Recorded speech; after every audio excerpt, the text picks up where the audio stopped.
Good morning, students. Today's topic is preparation of colloids. Number one method is chemical method. It means the colloidal solution can be prepared by the chemical method. Colloidal dispersion can be prepared by chemical reactions leading to the formation of molecules by double decomposition, oxidation, reduction or hydrolysis. These molecules then aggregate leading to the formation of sol, यानी कि colloidal solution जो है chemical reaction के through भी बनता है और जो इसमें मॉलिक्यूल्स बनते हैं वो by double decomposition, oxidation, reduction और हाइड्रोलिसिस के थ्रू बनते हैं. फॉर एग्जांपल जैसे हमारा है AS2O3, इसमें हाइड्रोजन सल्फाइड से रिएक्शन करवा रहे हैं तो यहाँ पे डबल डिकम्पोजिशन हो रहा है. तो यहाँ पे क्या बन जा रहा है, H2O का मॉलिक्यूल बन रहा है, वाटर मॉलिक्यूल बन रहा है एंड AS2H3 का सॉल्व बन रहा है. It is the colloidal dispersion. इसी तरह सल्फर डाइऑक्साइड में H2S डाल दे रहे हैं तो सल्फर का सॉल्व बन जा रहा है और H2O बन रहा है.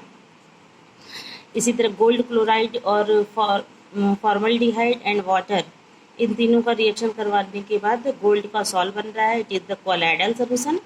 एसिटिक एसिड और प्लस HCl बन रहा है.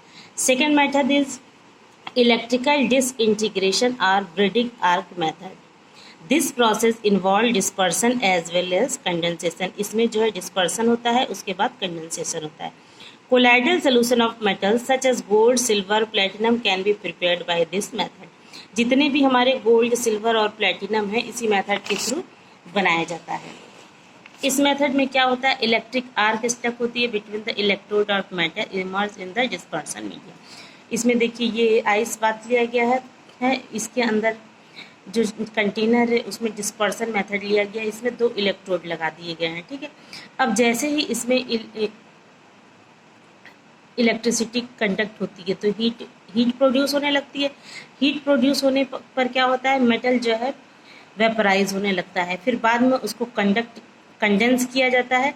कंडेंस करने के बाद से उसे कोलाइडल पार्टिकल में फॉर्म किया जाता है, यानी कि बदला जाता है. नेक्स्ट मेथड हमारा आ गया पेप्टाइजेशन. पेप्टाइजेशन में be defined as the process of converting a precipitate into colloidal salt by shaking it with dispersion medium in the small amount of electrolyte.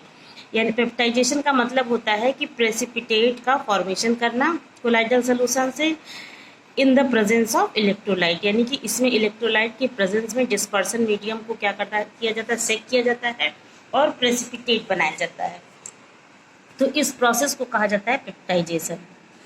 The electrolyte used for this purpose is called peptising agent. इसमें जो electrolyte use किया जाता है उसको कहा जाता है peptizing agent. This method is applied generally to convert a freshly prepared precipitate into colloidal solution. Colloidal solution के अंदर जो प्रेसिपिटेट होता है उसको प्रिपेयर करने के लिए इस मेथड का यूज़ किया जाता है. नेक्स्ट हमारा आ जाता है प्यूरिफिकेशन ऑफ कोलाइडल सोल्यूशन. अब जैसे कोलाइडल सोल्यूशन को हमने बना दिया तो उसमें बहुत सी इम्प्योरिटी रहती है, तो उस इम्प्योरिटी को रिमूव करने के लिए कई मेथड यूज़ किए जाते हैं.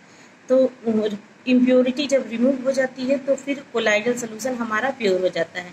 तो कोलाइडल सोल्यूशन की प्योरिफिकेशन के लिए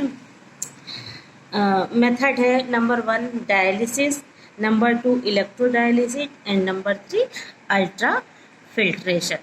तो ये सारे मेथड जो हैं ये जो है जो कोलाइडल सोल्यूशन के अंदर जो इम्प्योरिटी है उसको रिड्यूस करने के लिए यूज़ किया जाता है. डायलिसिस हमारा प्रोसेस है. It is the process of removing a dissolve substance from colloidal solution bye means of diffusion through the suitable membrane. Dialysis एक ऐसा प्रोसेस है जहाँ पे इम्प्योरिटी को रिमूव किया जाता है through the process of diffusion के प्रोसेस के थ्रू इसमें रिमूवल होता है. नेक्स्ट आ जाता है हमारा इलेक्ट्रोडायलिसिस. इसमें होता है it can be made faster by applying an electric field if the dissolve substance in the impure colloidal solution is only electrolyte. इसमें क्या होता है कि इलेक्ट्रोलाइट के थ्रू जो है इम्प्योरिटी को रिमूव किया जाता है, इसलिए इस प्रोसेस को इलेक्ट्रोडायलिसिस कहा जाता है. तीसरा मेथड है ultra filtration. Ultra filtration is the process of separating the colloidal particle from the solvent and soluble solute present in the colloidal solution by specially prepared filters. which are permeable to all substance except the colloidal particle. Ultra filtration का मतलब क्या हुआ? छानना। तो यहाँ पे एक ऐसा स्पेशल फिल्टर यूज़ किया जाता है जिससे इम्प्योरिटी जो है उसमें से फिल्टर हो जाती है, और सिर्फ उसमें सारे चीज़ फिल्टर हो जाते हैं, सिर्फ कोलाइडल पार्टिकल उसमें से फिल्टर नहीं होता है। तो इस तरह का प्रोसेस जो इम्प्योरिटी को रिमूव करने वाला था उसको कहा जाता है अल्ट्रा फिल्ट्रेशन।